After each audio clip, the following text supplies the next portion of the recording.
ભગવાન ભૂત ભાવન દ્રોણેશ્વરનો આપણે સંગીત દ્વારા અને સંગીતથી ભાવ દ્વારા આપણે જ્યારે અભિષેક કરી રહ્યા છીએ,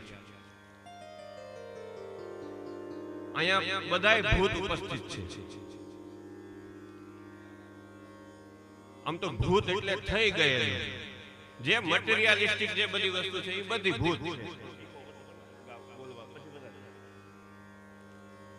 એક તો અહીંયા સાક્ષાત સ્મશાન છે, અમે એ સાક્ષાત ભૂતનું નિવાસ સ્થાન છે અને એ ભગવાન ભૂતનાથને ખૂબ જ પ્રિય છે. એક થયું પંચમહાભૂતમાંનું એક આ ઋષિતોયા નદી ખળખળ વહે છે અને ભગવાન શિવની બાજુમાં હોય એ સ્વાભાવિક ગંગા સ્વરૂપ હોય એટલે એક પાંચ મહાભૂતમાંનું એક જળ છે. બરોબર, આપણે હજી એનું એથિકલ સ્વરૂપ જોતા જઈએ ભૂતનું. પછી આ હવા છે આવી શુદ્ધ સાત્વિક, એ ભગવાન મહાદેવે આપી છે. કેમ ખીમણનભાઈ? તો કે જો ઝેર ભળી ગયું હોત સમુદ્ર મંથનનું તો જીવવા જેવું રહે નહીં. એટલે ભગવાન મહાદેવ છે એ વિષ પીને ભલે લીલકંઠ કેવાણા પણ એ આ હવા શુદ્ધ કરવા વાળા એ છે. બરોબર, તો વાયુ સ્વરૂપનું જે ભૂત છે એ ઉપસ્થિત છે. જળ, વાયુ અને અગ્નિ. ભગવાન મહાદેવનું જે નટરાજ સ્વરૂપ છે ને એમાં હાથમાં સાક્ષાત અગ્નિ હોય છે અને એ નટરાજનું સ્વરૂપ આપણે નેધરલેન્ડમાં ઓલું છે ને પ્રયોગશાળા બંસની, એમાં એ નટરાજનું સ્વરૂપ રાખ્યું છે. એને ખબર છે કે ભગવાન નટરાજ છે એ સંહાર કરતા છે અને સંહાર કરતાને અગ્નિની શક્તિ, અગ્નિ એટલે શક્તિની ખાસ જરૂર પડે. તો ભગવાન મહાદેવનો યજ્ઞ થતો હોય, આરતી થતી હોય, અગ્નિરૂપી ભૂત પણ છે. રાજુભાઈ ક્યાં બાકી રહ્યા ભૂતમાં? આકાશ. આકાશ બધામાં સમાહિત, આકાશમાં જ બધું સમાય છે. આકાશ ન હોય તો આપણી જે બોર્ડર બની બ્રહ્માંડ અવકાશ વિના બને જ હે ને. અને શબ્દ છે એ આકાશ વિના હાલે. શબ્દનો આકાશનો ગુણ છે શબ્દ.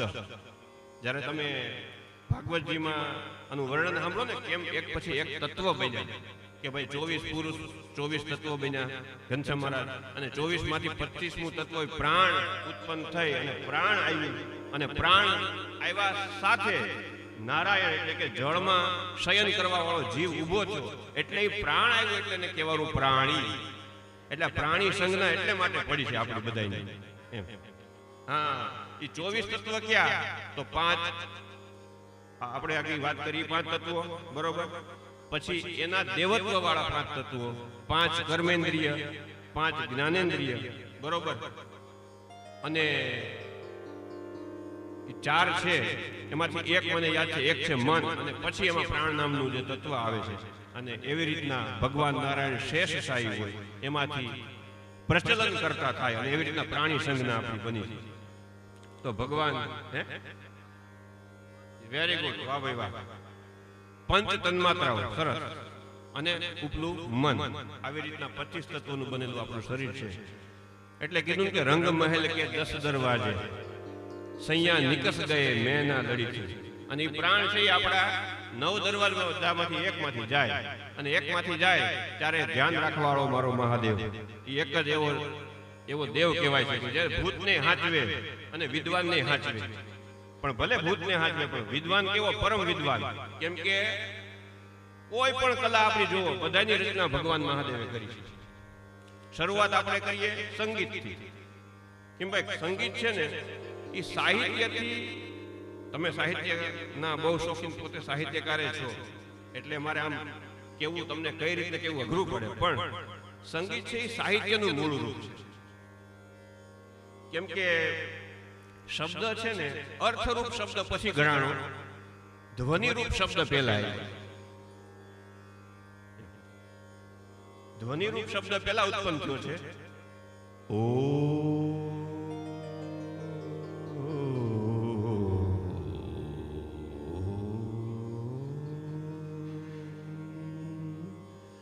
આ પ્રણવનાદ એને કીધું છે ધ્વનિ શબ્દ, જેને આપણે નાદ બ્રહ્મ કહીએ છીએ, એ પેલા આવ્યો. પછી એમાંથી નામ પડ્યા કે ભાઈ શિવ, કલ્યાણકારી, વિપુલભાઈ, દીપેશભાઈ, રાજુભાઈ, ખીમાનંદભાઈ, વાંસળી, આ બધા નામ છે એ પછી અર્થરૂપ આવ્યા છે. મૂળ તો એ ધ્વનિરૂપ શબ્દ હતો અને એટલે તે મૂળમાં સાહિત્યના સંગીત છુપાયેલું છે. કેમ કે સાહિત્યમાં શું છે? 1 2 3 1 2 3 4 1 2 3 જટાટવી પ્રવાહિતસ્થલે કલેવલંબ્ય લંબિતમ ભુજાંગતુંગમાલિકા ડમટ ડમટ ડમટ ડમટ નિનાદ વર્વય ચકાર ચંડ તાંડવમ તનો તુનઃ. તો કહેવાનો મતલબ છે કે એમાં છંદ ભેળ્યા એટલે સાહિત્ય થયું, એટલે કવિતા થઈ, એટલે ગદ્ય થયું, એટલે પદ્ય થયું અને આપણી લોક બોલી એટલે જ ઉત્પન્ન થઈ. પણ મને કહેવા દો, આપણે વાત એમાંથી નીકળી હતી કે ભૂત ભાવન શંકર ભૂતને તો ભેગા રાખે જ છે, પણ એ પરમ વિદ્વાન છે. એવું નથી કે ભાઈ ગમે મેલફેલ બેઠા રહે. ભગવાન મહાદેવ પરમ કલાના દેવ છે અને માટે ભગવાન શંકરનું જે ડમરું વાગ્યું ને એમાંથી આ બધા વસ્તુનું નિર્માણ થયું.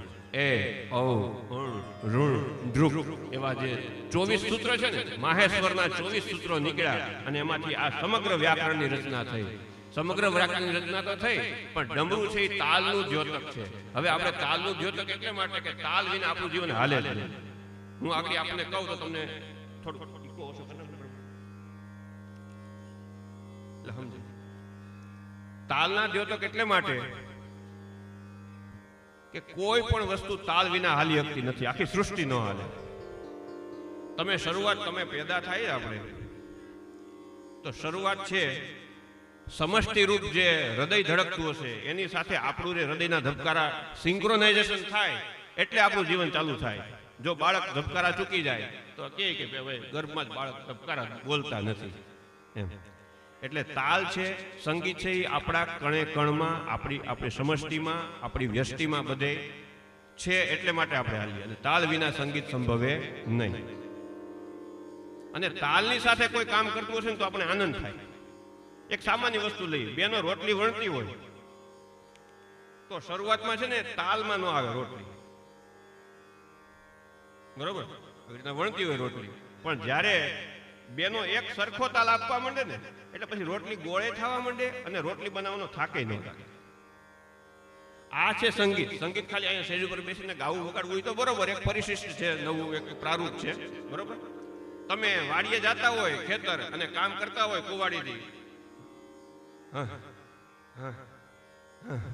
એનો એક ચોક્કસ તાલ હોય. એ તાલમાં તમે કામ નહીં કરો તો તમને 10 મિનિટમાં થાક લાગશે ને ખેડૂત બેસી જાય. પણ જો એક લાગ લગાડી તાલમાં જો કામ કરે તો એ કોદાળી હલાવે કે એ ગમે હલાવે એને થાક નહીં લાગે. એવી આપણી ગાડીની ટેવ છે. આપણી ગાડીની એક મોસમ પકડાઈ ગઈ હોય એ શું છે, આપણો ઇનબિલ્ટ તાલ છે. એ મોસમ હાલી જાય ગાડી તો અમદાવાદ સુધી પહોંચી જાય તો આપણને ખબર પડે નહીં. પણ જો એમાં કંઈક કોકના ફોન આવી જાય ને ક્યાંક ટ્રાફિક નડે તો એ તાલમાં ભંગ પડે. એ વ્યાપક તાલ છે આપણો. એટલે સંગીત છે એ બધી વસ્તુ સાથે જોડાયેલું છે. અને આપણી ભારતીય પરંપરામાં તો સંગીતનું એક એવું સ્વરૂપ છે, શાસ્ત્રીય સંગીતનું સ્વરૂપ. એ શાસ્ત્રીય સંગીતને આમ તો પેલા લોક સંગીત જ હતું, પણ એને ગોઠવીને પછી શાસ્ત્રનું રૂપ આપ્યું. અને એ શાસ્ત્રનું એવું અદ્ભુત રૂપ છે, મને કહેવા દો કે વિશ્વમાં અજોડ સંગીત છે. બીજા સંગીત કોઈ ખરાબ નથી, સંગીત સંગીત જ છે, છેવટે નાદ છે ને તાલ છે. પણ આપણું શાસ્ત્રીય સંગીત છે ને એ કંઈક અલગ જ છે. કેમ કે તમે એક રાગ લ્યો, જેમ કે આપણે હમણાં યમન રાગ લેવાના છે, તો યમન રાગ 1 કલાક હલાવો તો વાંધો ન આવે. તમારી કલ્પના શક્તિ કલાકારની હોય એટલું હલાવી શકો. પણ વેસ્ટર્ન મ્યુઝિકમાં એવું છે કે એક કમ્પોઝિશન બનાવે, એ જોઈ જોઈને વગાડી નાખે. એ 10 મિનિટનું હોય તો 10 જ મિનિટ હાલે છે, એનાથી વધારે હાલે નહીં. તો આ આપણા ભારતીય શાસ્ત્રીય સંગીતની તાકાત છે. અને મને આનંદ એ વાતનો છે કે ભગવાન મહાદેવના સાનિધ્યમાં આપણે શાસ્ત્રીય સંગીતથી એમનો અભિષેક કરવા જઈ રહ્યા છે, અભિષેક કરી રહ્યા છે. ઉપરાંત આ જેને વિચાર આવ્યો એને પણ મારી ભૂરી ભૂરી પ્રશંસા છે. કેમ કે ભગવાન મહાદેવ છે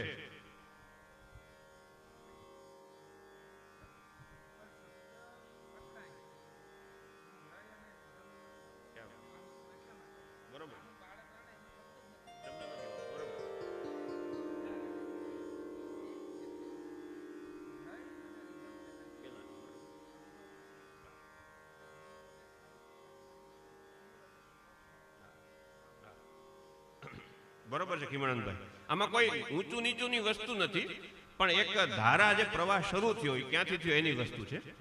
અને ઉપરાંત એક વૈજ્ઞાનિકોની એક થિયરી છે, સ્ટ્રિંગ થિયરી. આપને કદાચ ખબર હોય તો, કે બ્રહ્માંડનો જન્મ ક્યાંથી થયો? તો કે બિગ બેંગ માંથી થયો. બરોબર? એમ કે બિગ બેંગ, કોઈક બીજા થિયરી લાવે અલગ પ્રકારની, પણ બિગ બેંગ પેલા આ બધી ઘટના ઘટી કેમ? આ ભૂત કેમ થયું? ભૂત ભાવનનું આ ભૂતનું સર્જન કેમ થયું? તો કે એમાં એક સ્ટ્રિંગ થિયરી વૈજ્ઞાનિકોએ આપેલી છે. અને એકદમ પરમ નાનામાં નાના પાર્ટિકલ્સ જે છે, અણુ, પરમાણુ, એનાથી પણ નાના પાર્ટિકલના ભાગ કર્યા, તો એમાં છેલ્લે વધ્યું ને એ સ્ટ્રિંગ વધી. એક એવું તત્વ કે જે સતત વાઇબ્રેશન કરતું હતું. બરોબર? એ સતત વાઇબ્રેશન કરતું હતું. વાઇબ્રેશન છે એ જ અવાજ છે, એ જ નાદ છે. અને એનાથી આખી સૃષ્ટિ થઈ. એની ઉપર આખું તમે નેટમાં આપણને તો અત્યારે ઉપલબ્ધ થઈ જાય, એની ઉપર વાંચવા જેવું છે. તો એ સ્ટ્રિંગ થિયરી છે, એ બેઝિકલી આપણી નાદ બ્રહ્મની થિયરી કોપી ટુ કોપી છે. અને આ વસ્તુ મારા એક ભાઈ અમેરિકા છે, મારા કઝિન, એણે મને આ વસ્તુ કીધેલી એમ. અને એ આનો અભ્યાસુ છે, એટલે એ ટૂંકમાં નો ગહન અભ્યાસ કર્યા પછી કીધું કે આપણું જે નાદ બ્રહ્મની થિયરી છે એ સેમ ટુ સેમ થિયરી આ સ્ટ્રિંગ થિયરી છે. બરાબર? તો આવો આપણે ભગવાન મહાદેવનો યમન કલ્યાણ રાગથી આપણે એનો અભિષેક કરવાનો પ્રયત્ન કરીએ અને આપણો બધાયનો ભાવ એની સાથે જોડીએ. એને કેમ કે વાંસળીમાં શબ્દ નથી, આપણે પ્રયત્ન કરીએ કે એની સાથે આપણે ચાલીએ.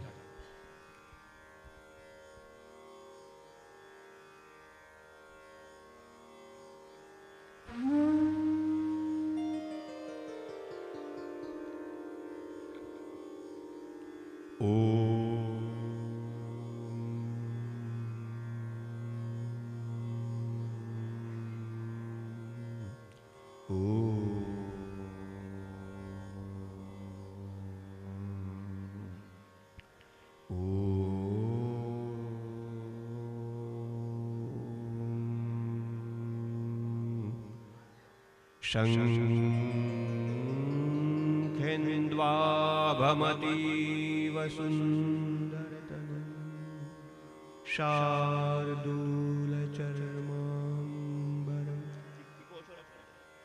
શાર્દૂલચર્માંબરમ કાલવ્યાલકરાલભૂષણધરમ ગંગા શશાંકઃ પ્રિયમ શંખેन्द्वा ભમતીવ.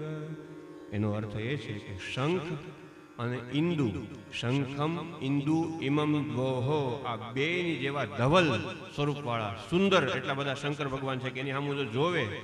એક વખત તો કામદેવ બાળવા આવ્યો તો કામદેવે મોહિત થયો હતો, એવી એક અવાંતર કથા મળે છે. શંખ અને ઇન્દુ જેવા ધવલ સ્વરૂપવાળા.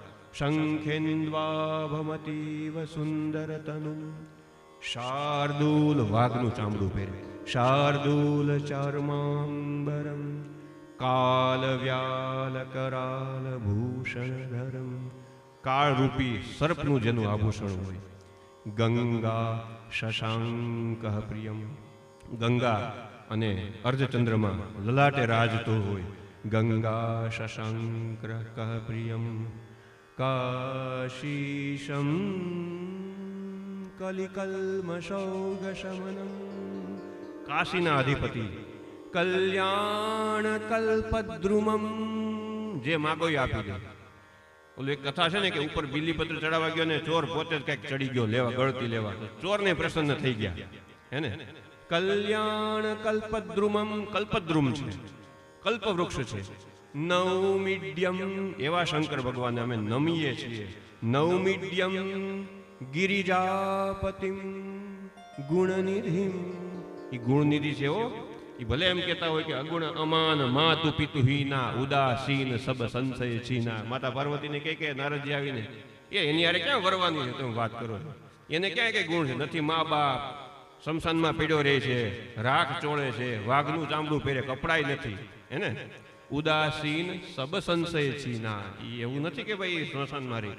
એને કલ્યાણ કલ્પદ્રુમમ નૌમિડ્યમ ગિરિજાપતિમ ગુણનિધિમ કંદર્પહમ શંકરમ નૌમિડ્યમ ગિરિજાપતિમ ગુણનિધિમ कंदर्पहं शंकरं ओम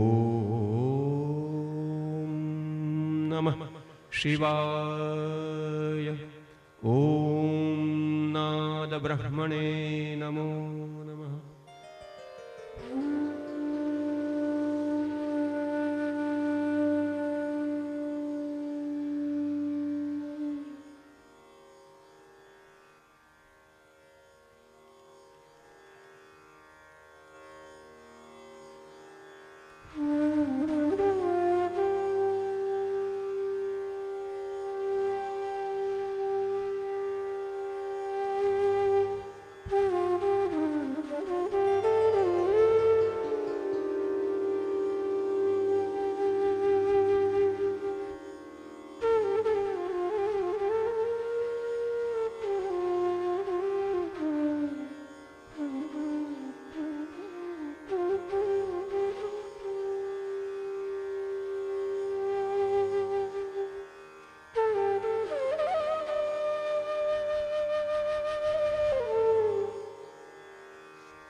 दर्शन देहो शंकर महादेव, दर्शन देहो शंकर महादेव, महादेव तुम्हारे दर्श बिना, महादेव तुम्हारे दर्श बिना मोहे कलना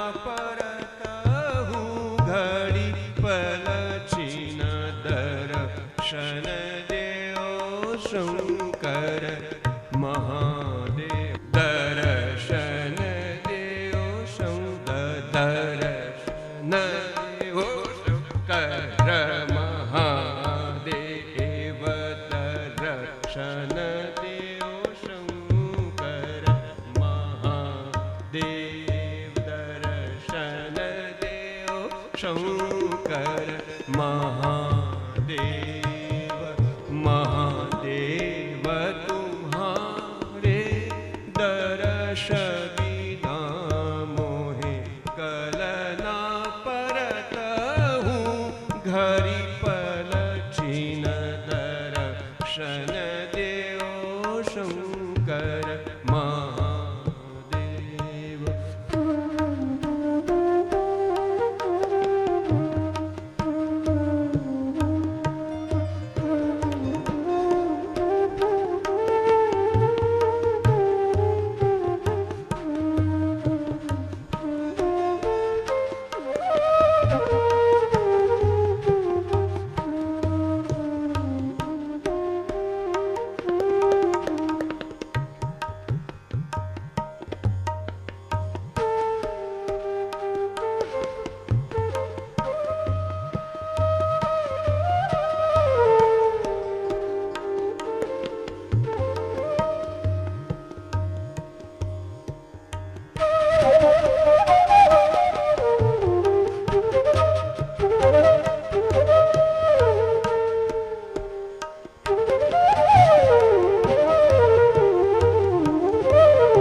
આ જ સમયનો રાગ છે. જ્યારે દીવાબત્તી આપણે કરીએ ને ઘરે, યમન કલ્યાણ, ગોદળ પાછું આવી ગયા પછી આમાં એક વસ્તુ છે કે આ સમયનો એમ કેમ તમે કહો, કોઈ રાગના થોડા સમય હોય, રાગ એટલે એક ભાવના. પણ આપણા શાસ્ત્રકારોએ નક્કી કર્યું એટલે કે કંઈક એનો અર્થ હશે, કંઈક હશે તત્વ. તો આ રાગ હું સવારે ન ગાઈએ, પણ અમે એવા એક્સપેરિમેન્ટ ઘણી વખત કરીએ કે આ યમન કલ્યાણ સવારમાં વગાડવા બેસીએ રિયાઝ કરવા. એટલે રિયાઝ કરવા માટે ગમે ત્યારે કરો તો વાંધોય નહીં, પણ જે ઇફેક્ટ અત્યારે થાય આની એક રુજુતા આની આપણને જે દેખાય એ સવારમાં ગમે જ નહીં આપણને. એટલે ત્યારે એ રાગ વધારે પ્રભાવશાળી લાગે. ગાયે તો ના ન પાડે કોઈ આપણને એમ, પણ અત્યારે જો એ રાગ ગાઈએ આ સમયે તો એ વધારે પ્રભાવશાળી આપણા મન ઉપર કોઈ બાયોલોજીકલ રીતે ખબર નહીં કેવી રીતના અસર કરતો હોય, વધારે અસર કરે. ના દિન દિન ના દા દા દા દા દિન આન પરી હું શરણ તિહારે તુમ હી બંધાવો ધીર વિપદા પડી મોપે બહોત કઠિન દર્શન દેવ શંકર મહાદેવ દર્શન દેવ શંકર મહાદેવ દર્શન દેવ શંકર મગરે નિરેગ દર્શન દેવ શંકર મહાદેવ દર્શન.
परी हूँ शरण तुम्हारे, तुम ही बंधाओ धीर। विपदा परी मो पे बहुत कठिन, दर्शन देओ शंकर महादेव, दर्शन देओ महादेव, दर्शन देओ शंकर महादेव, दर्शन देओ, दर्शन देओ, दर्शन दर्शन दर्शन देओ शंकर महादेव, देओ शंकर महादर्शन देओ शंकर महादेव, दर्शन देओ शंकर महादेव, दर्शन देओ शंकर महादेव, महादेव दर्शन देओ शंकर महा। आ थोड़ी हमारा शास्त्रीय संगीत ની આમ ઊંડાણ વાળી વસ્તુ છે. અમને મન થાય કે અમે કરીએ, આમ બધે પ્રસ્તુત કરવામાં બધાને ખ્યાલ ન પણ આવે.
ભગવાન મહાદેવ છે ને એ નૃત્યના દેવ છે. કેમ કે જે તાંડવ કરે ને આપણને એમ થાય કે ભાઈ આ રાસ છે એ અલગ વસ્તુ છે, પણ તાંડવ છે ને એ જ લાસ્ય છે. સંસ્કૃતમાં એક ઘનશ્યામ દાદા કહેવાય છે કે ર લયો અભેદ. ર ને લ નું ઉચ્ચારણ ક્યારેક હરખું કરવામાં આપણે એમ કહેતા કોક કે ભાઈ ગોળ લઈ આવે, કોક કે ગોર લઈ આવે, બરોબર? એમ ર ને લ નો અભેદ છે એમ. એટલે શંકર ભગવાન નું તાંડવ છે, બરોબર, એને લાસ્ય કહેવાય. અને લાસ્યમાંથી રાસ્ય થયું અને રાસ્યમાંથી રાસ થયો. એટલે ર લયો અભેદની રીતના એ લાસ્યમાંથી જ રાસ આવેલો છે, જે આપણે બધા બહુ સારી રીતના ગુજરાતમાં કરીએ છીએ. અને ભગવાન કૃષ્ણએ એને પ્રચલિત કરેલો છે. કેમ કે ભગવાન કૃષ્ણ છેવટે ભગત તો મહાદેવ, જેને માટે મહાદેવ મુખ્ય દેવ એને માટે, અને જેને માટે ભગવાન કૃષ્ણ મુખ્ય દેવ હોય, જેના અધિષ્ઠાતા દેવ કૃષ્ણ હોય, એને માટે ભગવાન મહાદેવ કૃષ્ણ ભક્ત છે. શિવસ્થ હૃદયમ વિષ્ણુ, વિષ્ણુ હૃદયમ શિવ. શંકર ભજન બિના નર ભક્તિ ન પાવહી મોરી, એવું કઈક તુલસીદાસજીએ લખેલું છે.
અલગ અલગ છંદ છે.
દર્શન. એકવાર બધાય ગાજો સાથે.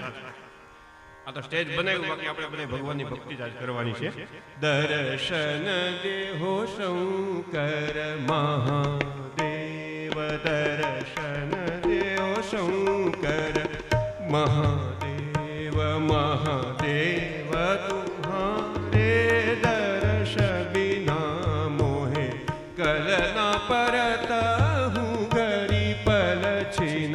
દર્શન દેવ દર્શન દેવ દર્શન દેવ શંકર મહાદેવ.